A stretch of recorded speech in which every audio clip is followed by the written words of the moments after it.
na ci góorgóorlu boppam fadaradul dara mu fexe ba liggéey mais ça son bi on parle de son ah ñeen ça grince ñeen ça grince nenañu ça grince le son grince ñi ne ma c'est bon ñi ne ma ça grince le son n'est pas très bon ah saa yi li ñëpp waxandoo mooy dëgg nag de boo ko li ñëpp waxandoo mooy dëgg nag de ko dëgg yàlla allo allo allo waaw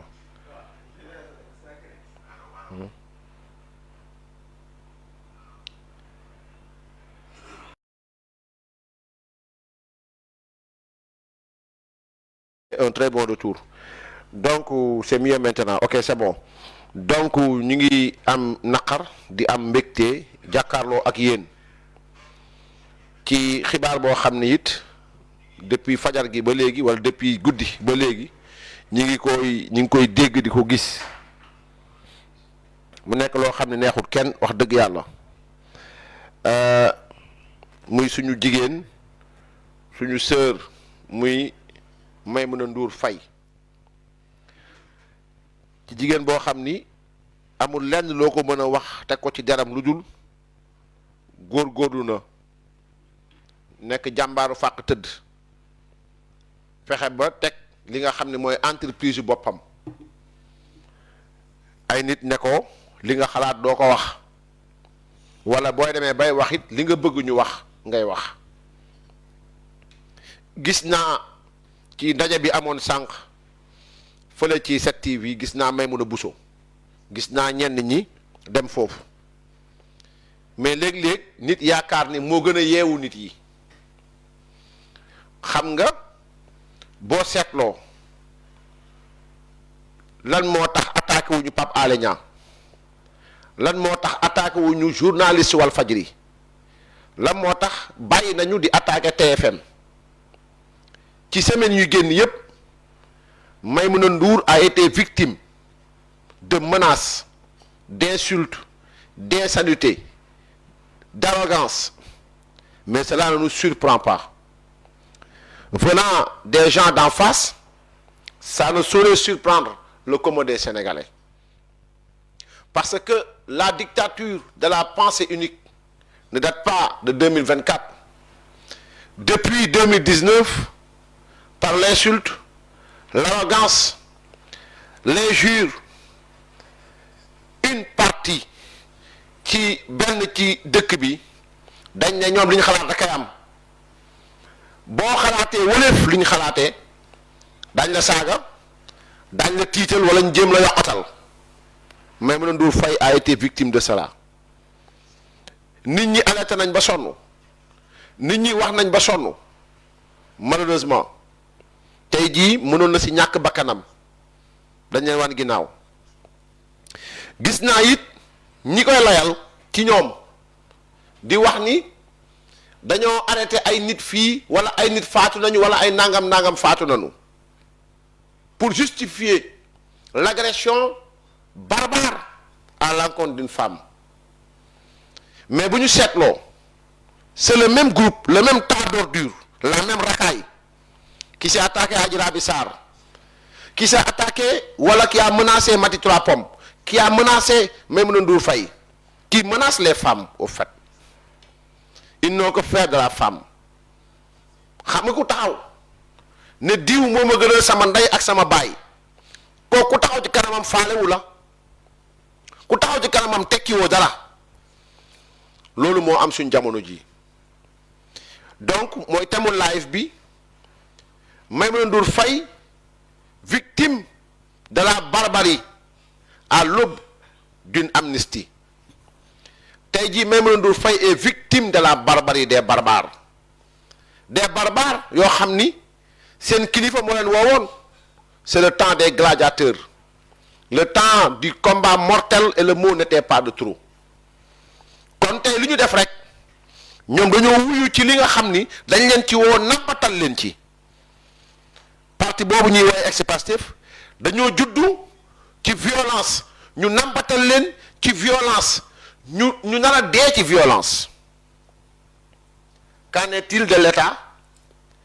Qu'en est-il de la responsabilité de l'État face à cette barbarie, face aux nombreux appels au meurtre? Barki Dembo Ndiaye Assane Mbacké taxaw na saaga ndey président de la République, il dort tranquillement chez lui, il n'est pas inquiété, et au nom de la décrispation dañ koy bàyyi mu dem ñu piétiner wala en même temps la constitution et ses dispositions. Kon buñ demee ba toll foofu y a lieu de revenir si li nga xamante ni moom mooy quel Sénégalais ou bien quel nouveau type de Sénégalais avons-nous bâti diggante 2019 ak léegi. xam nga ni ñoom ñëpp ñuy wax la fois dernière waxoon naa ko ni moi je suis pour le dialogue mais je suis contre l'amnistie parce que c'est des barbares au fait. Les barbares, les animaux, les gladiateurs sont faits pour les rings, pas pour la vie publique, pas pour la vie politique. Les animaux sont bons pour la forêt, pas chez le commodé des humains. Il faut nettoyer le pays de la racaille. Réew mi ñu nekk, il faut le nettoyer de la racaille. Personne n'est dupe. On sait tous d'où viennent les agresseurs de la journaliste Maïmouna Ndour Faye. ñun ñëpp xam nañu fan la defkatu ñaawteef yi agressé la dame la fan lañ jógee. Cet acte odieux et lâche est un modus operandi de l'ex-Pastef qui a semé les graines de la violence dans notre pays. Après les insultes et les menaces, il n'est pas surprenant de les voir passer ensuite à l'acte. Gis nga dañoo yàgg théoriser ñu leen di bàyyi ñuy théoriser di wax di saaga à un moment donné ñu wax suuf di taal banques yi di taal commerce yi dem ba taal bis bu def ay nit ay journalistes layan leen une société civile affone qui n'a pipé mot face à cette barbarie, ceux-là qui se targuent d'être des défendeurs de la race humaine, les droits de l'homme. Les cris de Oumou Kaltoum Diallo devraient toujours sonner dans l'oreille et de Aliou Tine, de Moundiaye Cissé et de Seydi Gassama. Aujourd'hui, les plaintes de Maïmouna Ndour Faye devaient sonner dans l'oreille complice de ces droits de l'hommiste qui ont allaité cette racaille, qui ont nourri cette racaille, qui l'ont entretenue par l'hypocrisie et le naféqisme. Donc, bu ñu seetloo ñun ñëpp xam nañu fan la mbir mi bàyyeekoo. On va vous proposer une série de vidéos ngeen déglu ko di ngeen xam ni lii yàgg na ñu koy mébét ñu dem déglu ko ñu ñëwaat. 621 du 621 de. bind naa ko. 641. voilà mu ngi nii ma bind. jëlal bu visa bind na ko iso werden bind na ko waaw góor gi dafa juum voilà léegi dem à l'acte gis nga ñu toog un mois yu nekk ñu taal benn kër soit député PDS wala ñoom seen yooyu la PDS ak paa yi demoon ci dialogue bi ak chef de quartier yi ñu joxoon 4-4 yi 4-4 nervi yi bu leen ko fàtte chef de quartier yi ñu joxoon 4-4 nervi yi waa 4-4 yooyu dañ ko mënta taxaw. ñu ngi tàkkay ok. cocktail Molotov rek romb guddi gi toj wut mbuusu essence sànni ci biir dox sa dox masqué wu dem sa yoon kagul lii yomb na mais ñun dañu bëgg a jël affaire bi yépp teg ko ci wax sénégalais yi ngay dimbali kenn faalewu la te pourtant am nañu dogu ñu nekk biir Sénégal ñoo xam ne mën nañ def liggéey bi de ñun financement yi mën nañ leen ko jox man ku ci pare rek léegi moom li may bañ mooy dëpp ma di ma kii ginnaaw laay bañ man dama bëgg ma jiital la boo defee rek woo ma ne ma def naa nangam ma financé la nga génn nga dem sa yoon xanaa loolu yomb na. yomb na lool gis nga nu mu tuddati kër juge Demba Kandji moomu comme que jege na ak marché ba def leen une pierre deux coups lakk leen marché bi lakkaale kër juge ba affaire bi jeex voilà marché ba yàgg na yaay booy yi ci suuf la ñuy jaay lakk leen marché ba lakkaale kër juge Demba Kandji affaire ba jeex. salaamaaleykum appel Casamance mais lu tax gars yi reyuñu doomu xaraam bi Maimouna Ndour bi dañu ko war a rey ndeyam doomu xaj bi lu tax ñu dóor ko ba pare bàyyi ko dañu ko waroon a rey ndeyam parce que ñoo xam ne Macky moo leen rey ñoom moom ak Macky Sall gënu leen doomu xaraam bi dañu ko war a rey taal ko ba mu jeex ñi ko laal ni waa yow defuñu liggéey bu baax waay dañu ko war a rey doomu xaj bi yow ñu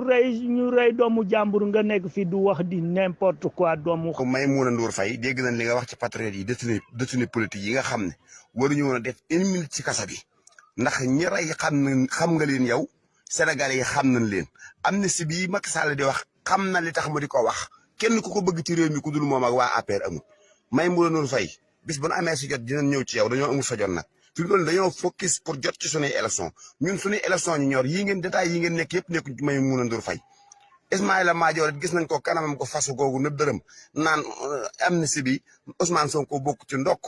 yow bala Macky Sall recruter ba léegi amul ndam ci tooxi doon rek lay dugg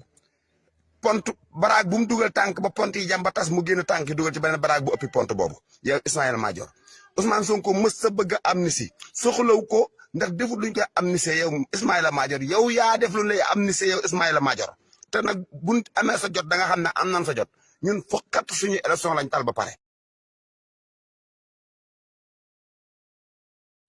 donc yéen gis ngeen wax ji Akhenaton a produit une publication pour wax ni jot nañu attaqué Maimouna Ndour Faye teg ko ñu gis ko. donc lii yëpp c'était prévisible surtout là nga teg ko ñu gis ko donc on sait tous d'où viennent les agresseurs de la journaliste Maimouna Ndour Faye. Cet acte odieux et lâche est un modus operandi de l'ex-Pastef qui a semé les graines de la violence dans notre pays. Clédor Sène toog na ñëpp di ko dégg ñu jox ko micro il racontait comment il faisait exploser les véhicules ñun ñëpp cocktail Molotov bu ñu ko doon santale c'est pour d'autres pays. La jeunesse sénégalaise a su ce que c'est que le cocktail Molotov ndawi Sénégal xam nañu lan mooy cocktail Molotov xam nañu nuñ koy defaree xam nañu jumtukaay yi ñuy utiliser pour lor seen moroomu sénégalais ci parti bi la bàyyeekoo. ci parti bii ngeen gis nit taal directam ne nañu dem attaquer juge Demba Kandji taalaale marché bi taalaale këram ñoom ngeen di dégg ñuy wax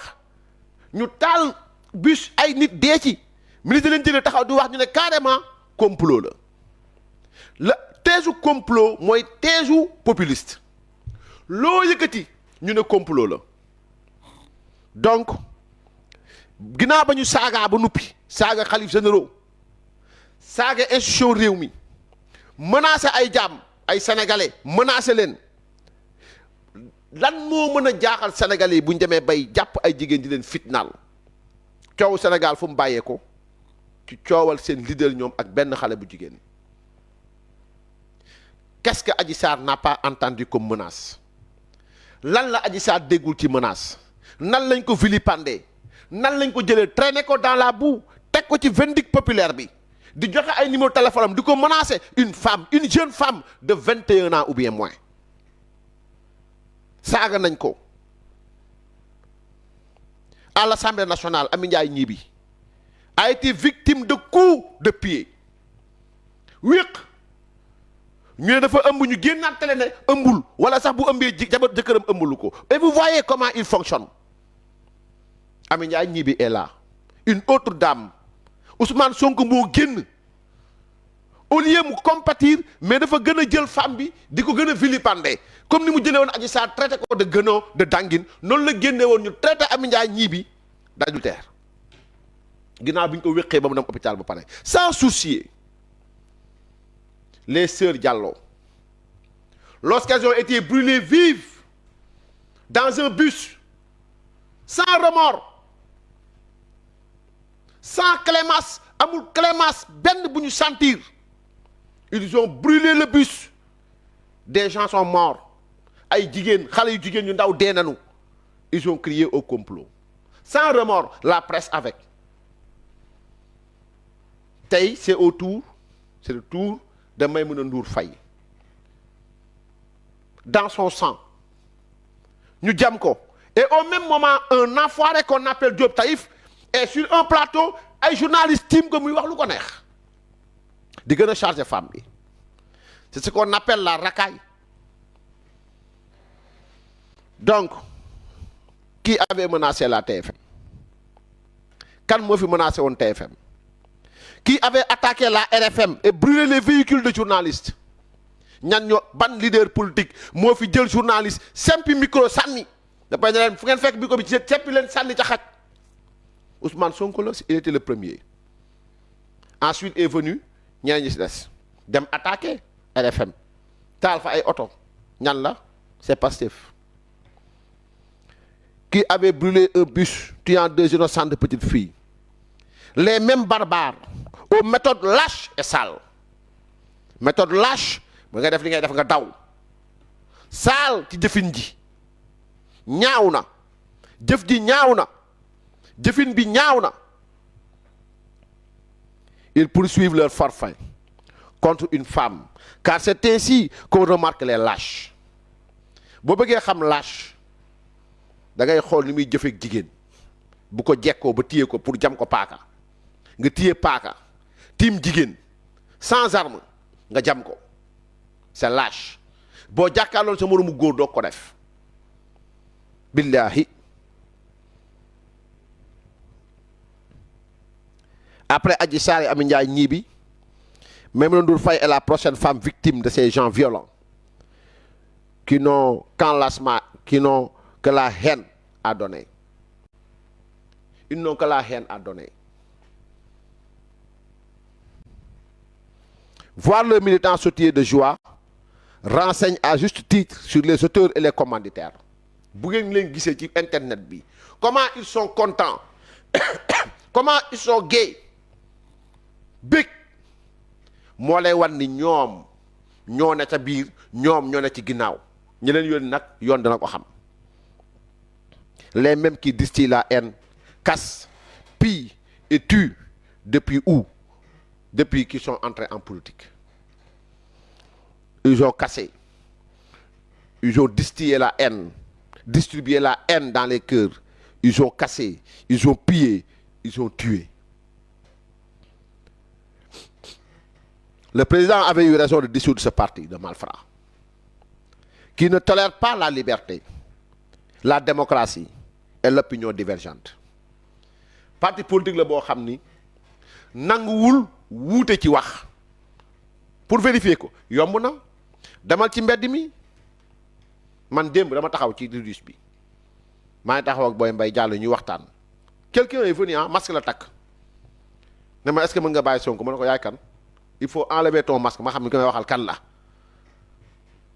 ensuite il est parti ma dabaat ko mu ne ma non dama soj moo tax mënu ma tekki ma dama ne du ma wax ak ku ma xamul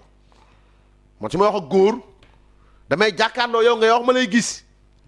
les yeux dans les yeux mais c'est lâche de s'attaquer à une femme de la manière donc président Macky Sall ba mu xaatimee décret bi signé ni parti bi amatul tout le monde avait applaudi parce que kenn ku ne sa koñ xoolal rek ki bokk Pastef bu xamee ne Pastef nga bokk dootu lu nuyu quelle que soit la nature des relations yi ngeen amoon démb ak bërki démb mën na la bañ a nuyooti bu ngeen werantee léegi wute ay idée mu saaga la ndey boo xefee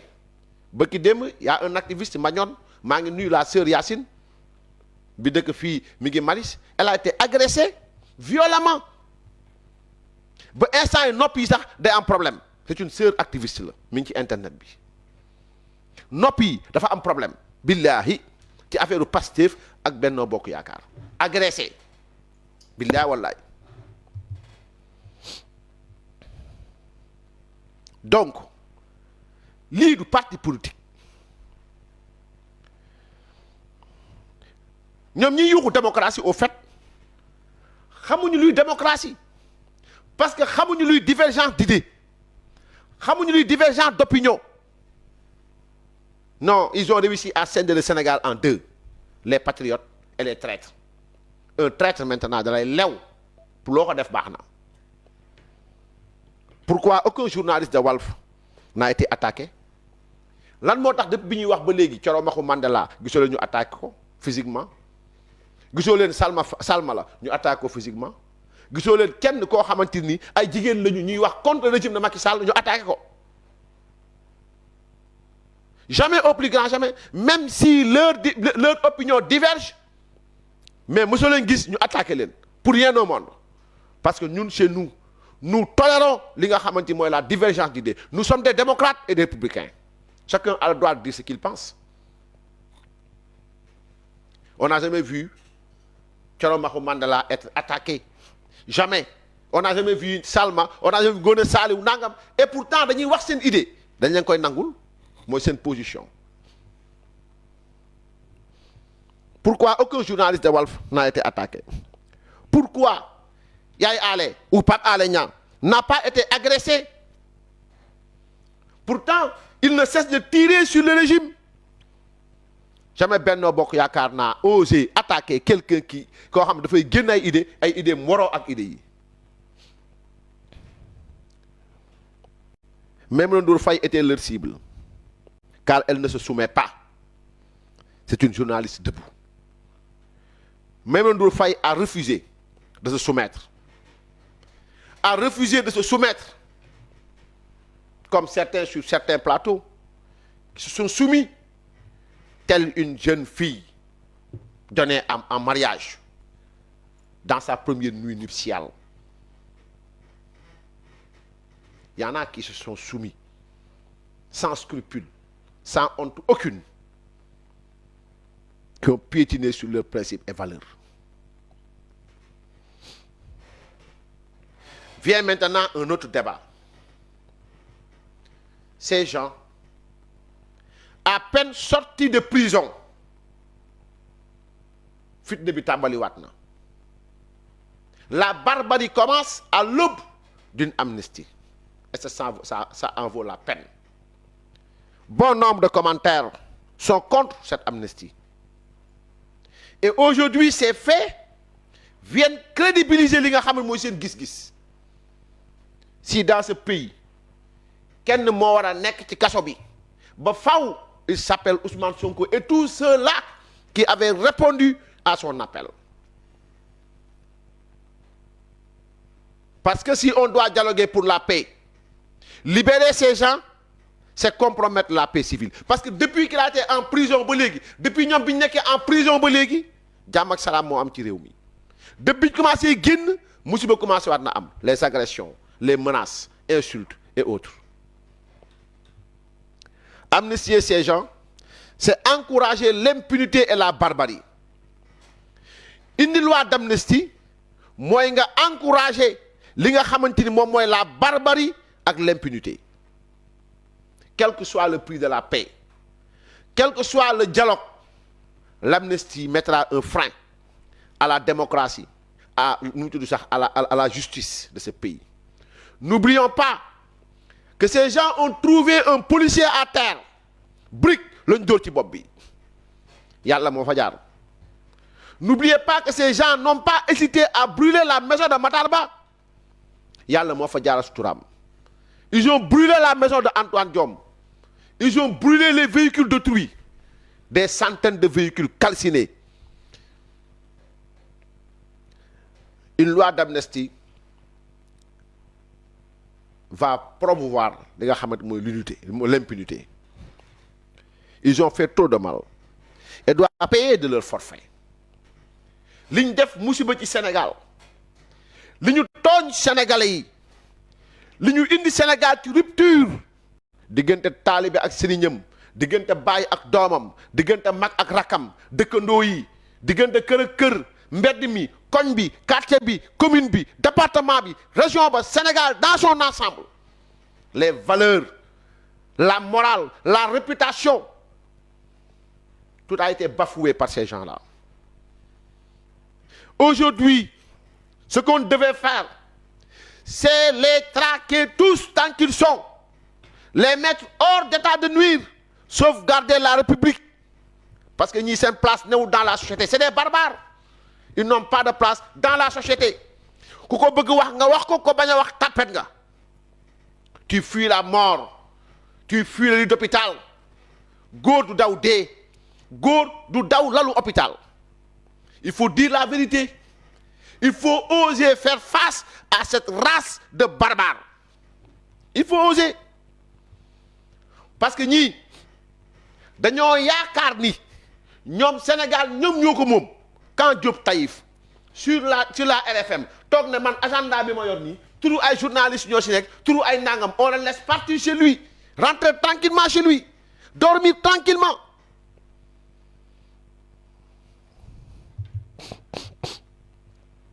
Donc, arrêtez les leaders comme cela a été fait. Amul ku nekk leader u Pastef ku waroon am liberté ci réew mi. Billahi allazi la ilaha illa huwa. Y en a pas. Dafa am moment yoo xam ne buñ ci tonnoo ab raasu doomu aadama da ngay leen di jël mettre leen hors d'état de nuire pour préserver les autres. Et c'est de cela qu'il s'agit. Dissoudre le parti comme cela a été fait.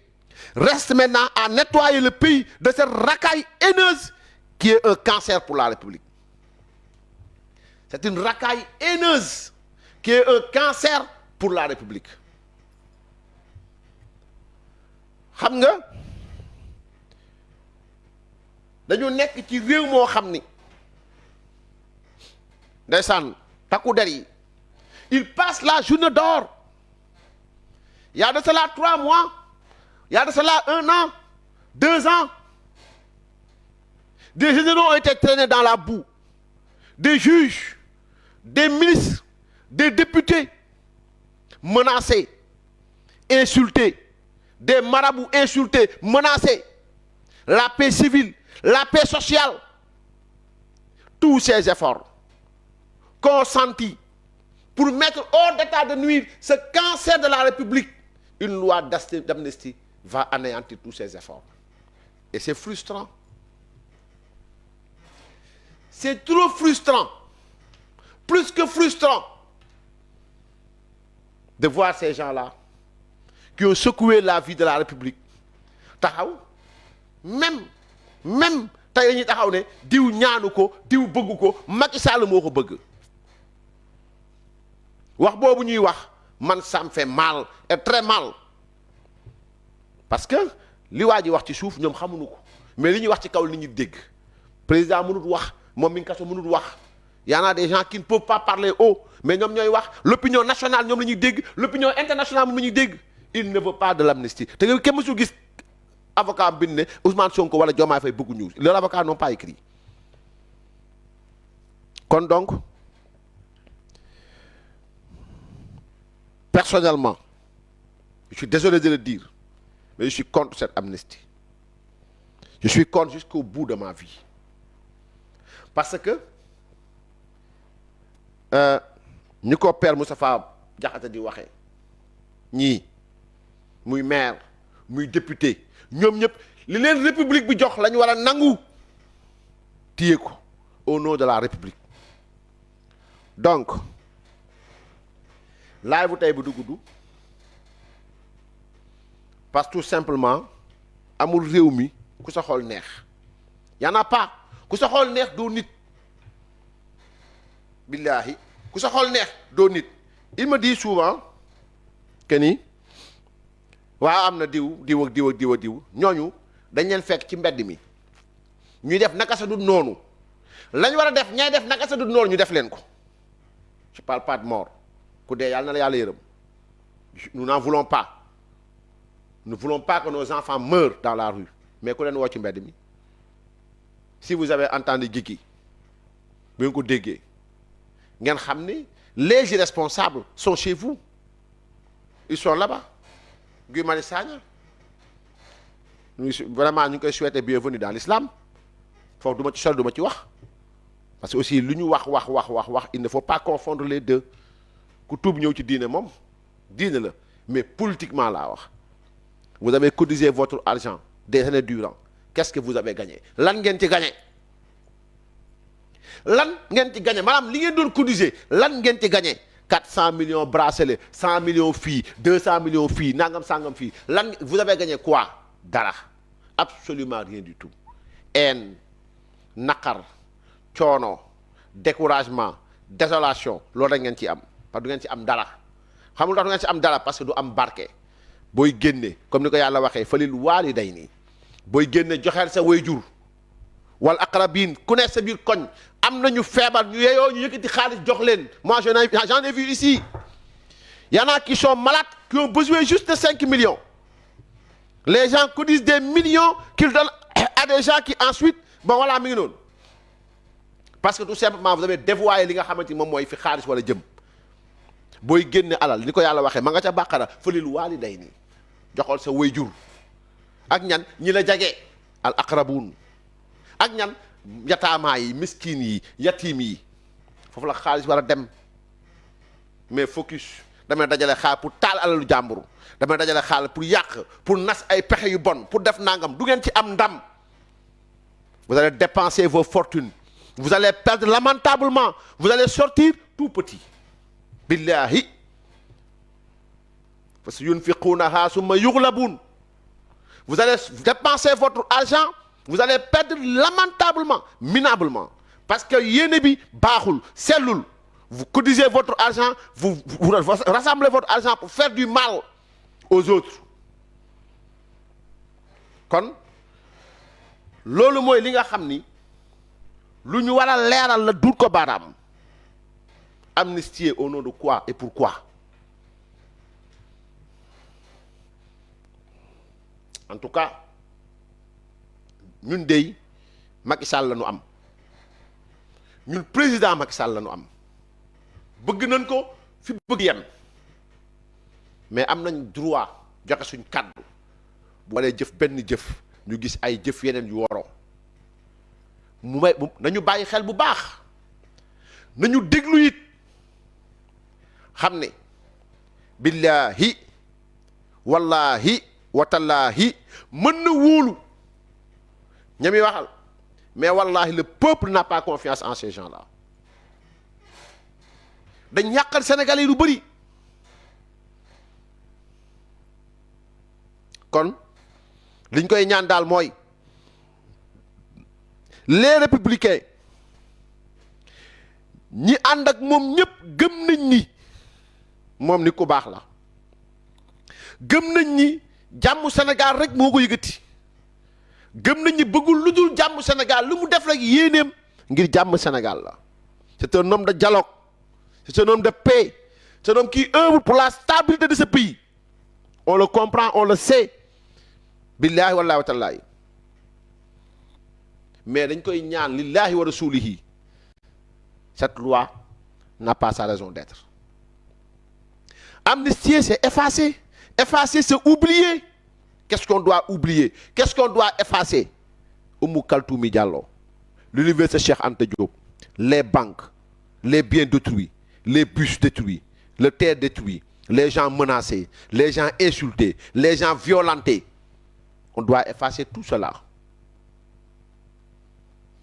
man jàpp naa ni réew mi fi ñu toll nii dafa laaj ñu sauver ko ñii bàyyi leen ci réew mi mooy toroxal réew mi mooy nasaxal réew mi billahi wallahi wa tallahi kon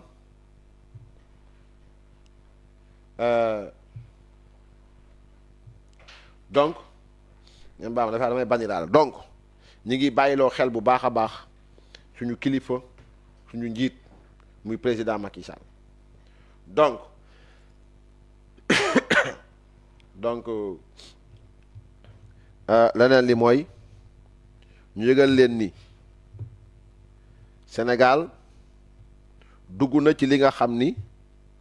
moom mooy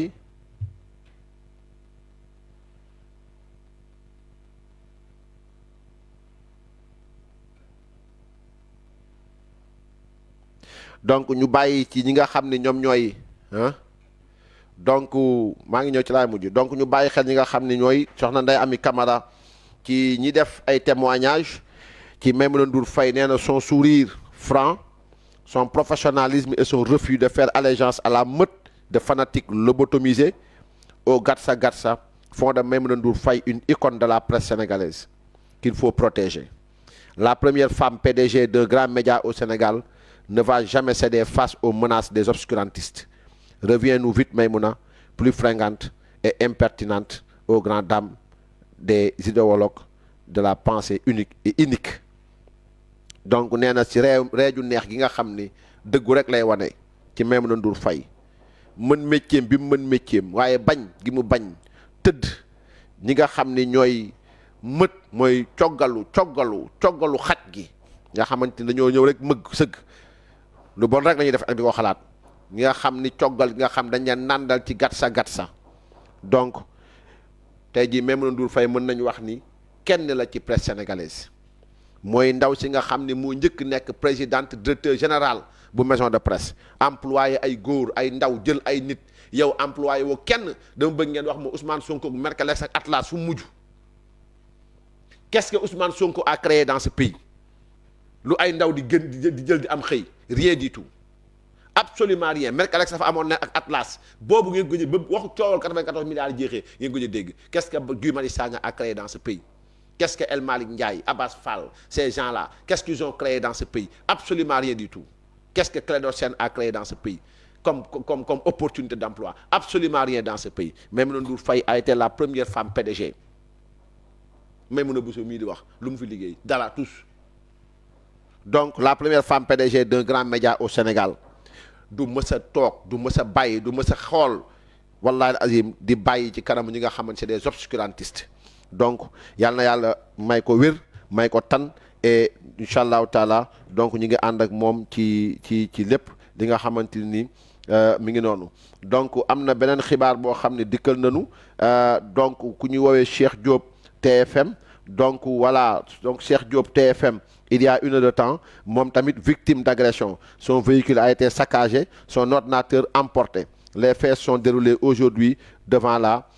7TV. Donc mi ngi noonu Cheikh Diop journal TFM la moom it victime d'agression, son véhicule saccagé, son ordinateur emporté. Donc jëf yi mi ngi am buntu 7TV. Donc mi ngi noonu donc voilà mi ngi noonu mais bu ñu seetloo lii yëpp ndeysaan le ministre de l'Intérieur waxoon na ko dafa naa envoyé naa la ko. Donc le ministre de l'Intérieur Abdoulaye Diome Antoine Diome wax na ko mais ñu déglu Barthélémy Dias mi nga xam ne sànq ñëwaat na ci largement ñu commenter après vidéo Barthélémy Dias yéen woon naa la ko. Donc voilà ñu fas ko yéen a déglu après ñu commenter ko.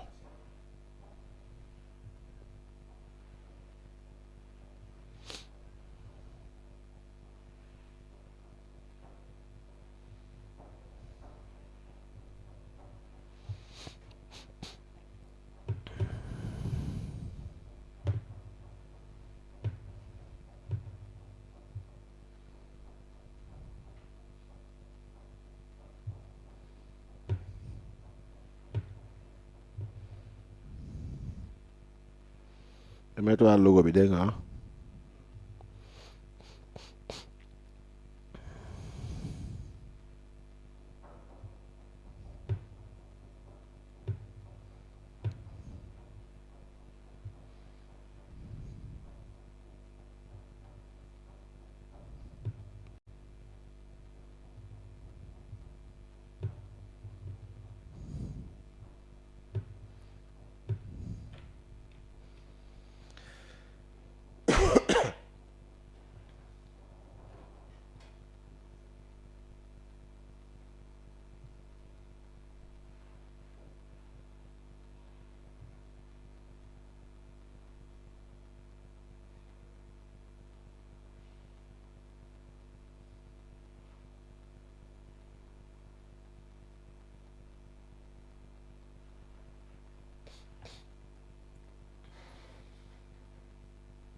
c'est bon.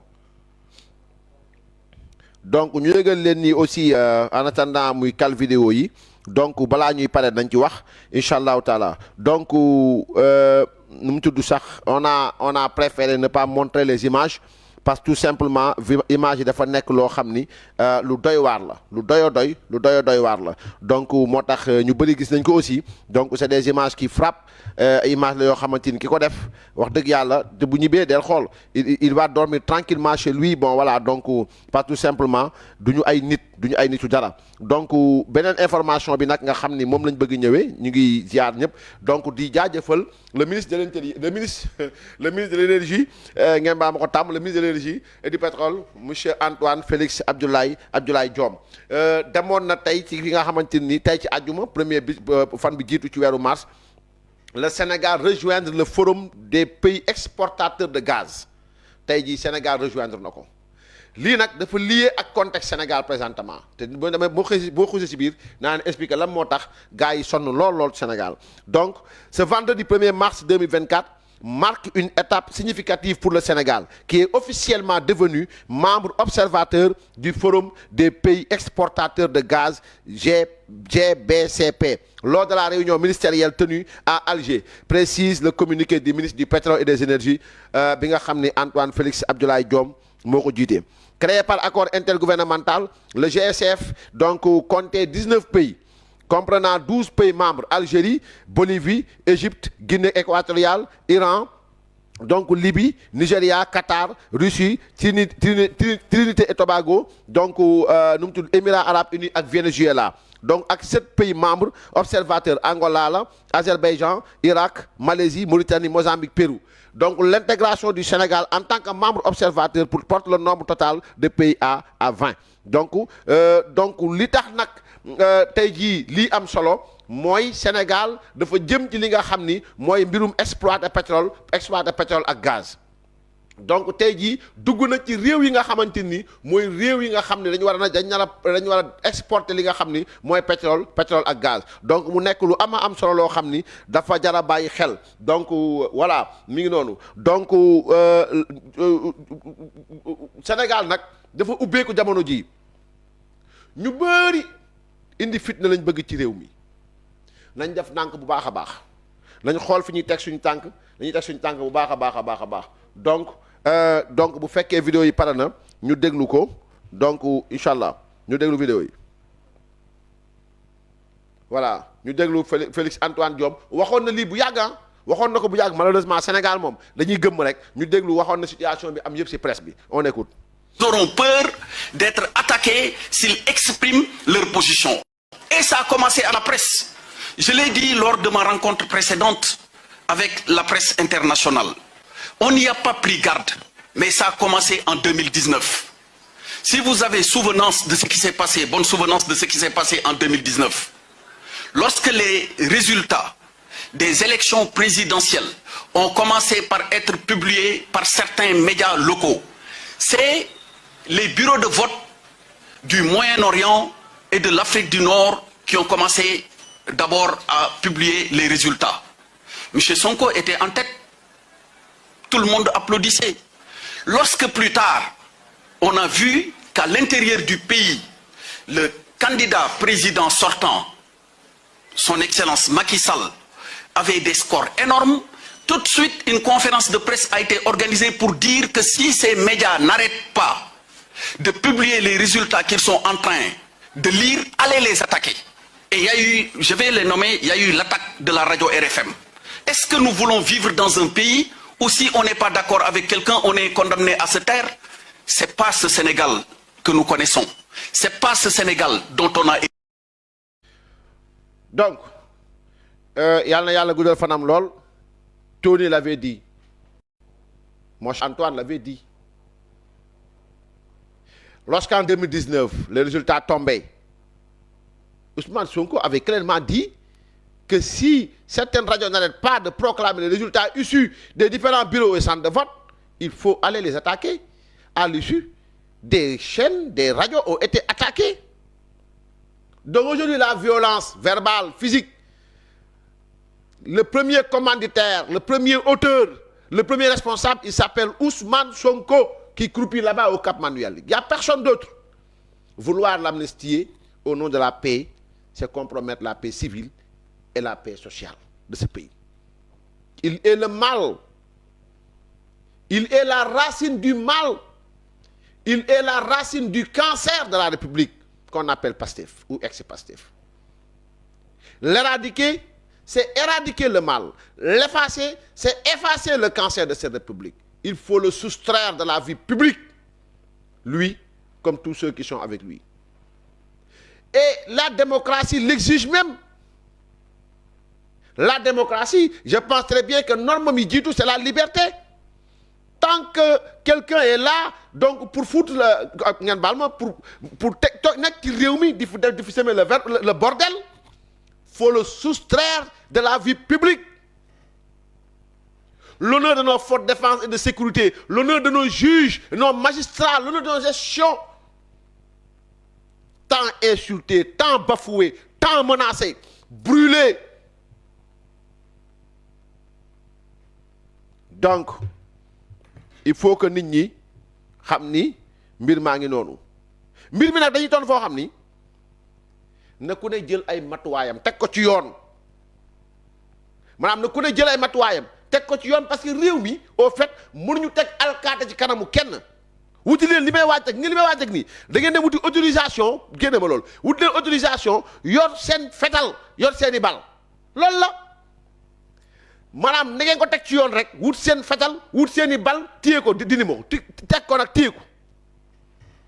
ku leen song ngeen xam ne song na leen c'est tout loolu kese la balaa nga maa rey ma rey la loolu la c'est ça au fait donc maintenant il faudrait que nit ñi dellu si waat revenir sur terre donc loolu mooy li nga xam ni bëggoon nañ ko waxtaane je pense nit ñi may wax naa ubbi ligne bi mais je pense damay bañ mu gudd lool di ñaanal aussi notre sœur Maïmouna Ndour Faye yàlla na yàlla wéral ko yàlla na ko yàlla taxawu bu baax a baax donc may ko wér ak wérle ba mu dellu si waat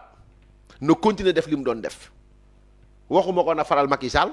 waxuma ko na faral Benno Bokk Yaakaar parce que invité Benno day toog Maïmouna day fu Ndour poser ko ay questions mais objectivement mais lu ngeen bëgg ku ñëw daal Ousmane Sonko yi way voilà am na sikkim bu ñuul fii am na bopp fii bopp bu njolde sikkim bu kii nangam sangam tagg ko jay ko affaire yooyu ngeen ne wooy il est le meilleur journaliste mel ni boo même na Ndour Faye doon créer cette TV Ousmane Sonko daa teg brique wala mu raay ciment loolu moo fu mu am même na Ndour Faye mu def li muy def Macky Sall tegul ciment président Macky Sall tegul ciment tegul béton Ousmane Sonko pareil politicien Sénégal yi pareil day nekk ci li mu war a nekk def li mu war a def te du dellu ginnaaw incha allahu taala donc loolu dafa am solo ñu leeral ko bu baax a baax donc il faut aussi mettre des caméras de surveillance chez vous donc kenn ku ne aussi jël see matukaay xuzu xisrakum loolu la yàlla waxoon xuzu xisrakum ne ku ne jël ay dispositions am parce que nag lii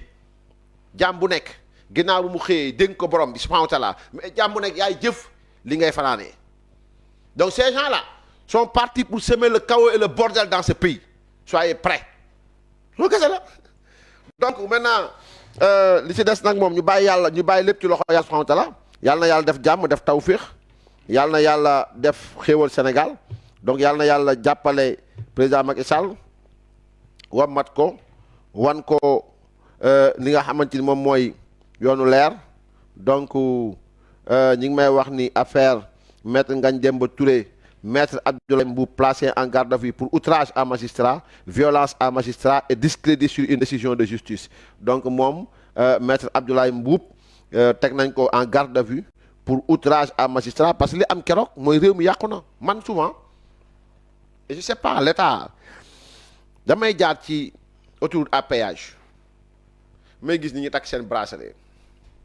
nga dem ci station pompage yi nga xam dañuy wax ne buñ jaay ay essence ci pneu nit ki takk bracelet kooku bu émeute amee mën na jaay ay nitamment on doit l'interdire maanaam boo ñëwee di liggéey fa nga farak ci politique la da nga ko dindi boo ñibbee nga takk ko mais ça doit être interdit ci AGEROUTE bi boo xoolee tout le long moi je me pose la question DG AGEROUTE anamu c'est-à-dire fi ñuy jaay nit ñi ticket ils nous agressent on n'a pas besoin de savoir ça on ne demande pas nga takk bracelet Benno Bokk Yaakaar wala bracelet Pastef on vous demande d'être un agent de l'AGEROUTE boo wàccee nga takk Pastef il faut interdire ces choses-là parce que loolu défier autorité maanaam on est en train de défier la République station essence yi pareil donc loolu il faut état bi jóg ci il faut état bi jóg ci yi nga le désordre dans ce pays-là il faut état bi jóg ci comment se fait-il qu'un greffier apprenti greffier élève greffier dañ ñu affecté la nga bàyyi fi ñu la affecté jóge sa poste dem sa yoon jéggi dem Mali di wax lu la neex di bind lu la neex ba ñibbi si waat nga nekk ñu la jàpp parce que lan na greffier la Sénégal la neex les greffiers yi jóge fee ñëw dugg ci biir tribunal bi may saa toog ci li ngeen liggéey nga doo ko liggéey faut les dégommer y a beaucoup de bacheliers qui sont là bu ñu leen formé nekk ay greffiers réew mi ku fi nekk ci benn poste dof lu dégommer la yaa xam ngay jàngale yaa xam nga ne greffier yaa xam loo doon c'est tout donc mais bu ñu fi nekkee fii di laam-laam di raay-raayal quelqu'un qui se mais là taxaw saaga nday président de la République il rentre tranquillement chez lui mais ça loolu dafa ñaaw donc dafa am juste xibaar may xaar rek donc mi ngi noonu donc ñu déglu Barthélemy après donc ñu tëj direct bi incha allah. mu am ay nit ñu bokkoon dans un parti qui a été dissous taxaw di ko bëgg a weddi ñoom ñoo dul wax dëgg. les gens sont en train de dialoguer pour ne pas dire en train de dealer loolu mooy wax ci. est-ce que l'affaire n'est pas personnelle monsieur le maire. parce que dama bëgg mais dama ne l'agression de soupçon waaw que ne am na ñooy sànni benn message. sànq wax naa la ba ñuy attaqué 24 heures chrono ak las kenn toogul fii di laam-laame ku ko def bëgg a wax ci leer ba ñuy dóor tàll si la fii ay marteau kenn taxawul fii di laam-laame ñan na ko def Maïmouna Ndour Faye ñu ko attaqué tout le monde sait cette attaque vient d'où mais man je vous dis une chose gis nga nit ki lu nga ji soo yoree tool lu nga ji moom rek nga mën a récolter tey y a des gens qui ont semé la pensée unique la terreur la haine te dama bëgg wax ji leer. mais est-ce que yegg na ba fi nga ko yaakaaree. parce que man xam nga du ma waxantu nee nga ma doon waxantu gëm naa ne vous êtes très informé. maintenant man lu ma lancé ci appel je l'ai lancé à la presse. particulièrement au patron de presse. yaa leen moom seen télé yi seen rajo yi ak seen journaux yi. de grâce on vous invite à faire preuve de sérieux c'est tout. parce que lu ngeen di fooyee nii fu mu jëm ndox amu fa. fu mu jëm la preuve tey Maïmouna Ndour yàlla sax suturaal na ko ba elle est stable. waaw su fi jaaroon ñàkk bakkanam lan la ñuy wax parce qu'elle a perdu beaucoup de sang. su fa jaaroon ñàkk bakkanam lan la ñuy wax. dañuy taxaw fii parce que soi-disant on a peur de dire qu'est à l'origine de ça tout le monde sait ce qu'est à l'origine de ça. pourquoi vous semblez être si catégorique parce que man. donc lii mooy li nga xam ni keroog bi nga xam ni suma maire bi ñoom Yaara Fam ñoom Barthélemy Dias ndeysaan dem nañ këram di ko jàppale c'est une leçon hein c'est une leçon pour ceux-là avec qui il parle actuellement auparavant Barthélemy Dias moo nekkoon doomu ndeyam Mame Diarra Fam moo nekkoon yaayam ñoo demoon jàppale ko ñoo demoon ils l'ont allaité ils l'ont couvé ils l'ont vu grandir dans le mensonge la haine ils l'ont appuyé dans son indiscipline notoire et caractérisée il riait derrière alors que lui appelait à l'insurrection il mentait ouvertement sans scrupule il piétinait les règles du bon vivre ensemble il marchait comme ça dans la société comme quelqu'un qui est voilà donc qui est soustrait de la justice de ce pays aujourd'hui entre lui et Barthélemy mi ngi noonu Mame Diarra Fam la fois dernière a subi les atrocités de l'ex-Pastef on l'a traité de tous les noms d'oiseaux ci page Facebook am ba mu tëj commentaire yi aujourd'hui c'est Maïmouna Ndour Faye si Macky Sall était au Sénégal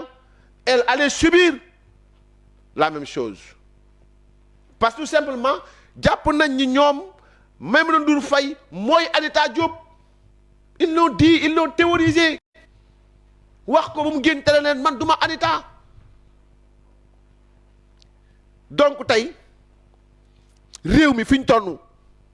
mooy jël responsabilité effacer la racaille de la scène publique wallahi moo fi nekk billahi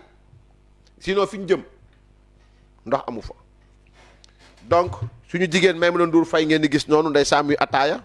ci reeju neex ji reej yi ku mu neexul nag yaa xam parce que mbégte lay dund c'est-à-dire elle vit la gaieté la joie y en a qui ne vivent que de la haine xol bu naqari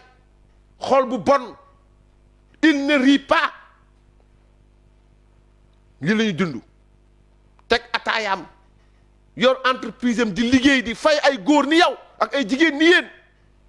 yéen fayu leen kenn liggéeyalu leen kenn liggéeyloowu leen kenn da ngeen di cotiser di yàq